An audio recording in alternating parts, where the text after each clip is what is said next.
Annelie Ferreira se jongste roman Martintin in Tibet neem jou op 'n reis wat tegelykertyd bekend, snaaks en weemoedig is. Hier is die lokprent.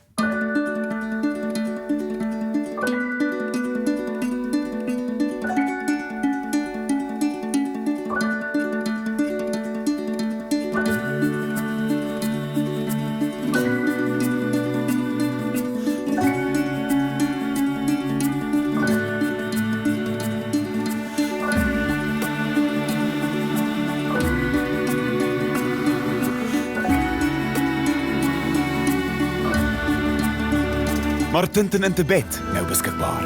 En nou vir varsgedrukte top 5 fiksieboeke van die week. Nommer 5, Slaguister deur Rudy van Rensburg. 4, Monument deur Marita Martens. 3, Moord in die Beloofde Land deur François Bloemhof.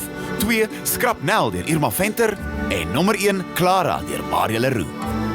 Vind Varsgedruk op Facebook vir nog meer oor die nuutste boeke. Lekker lees met Varsgedruk.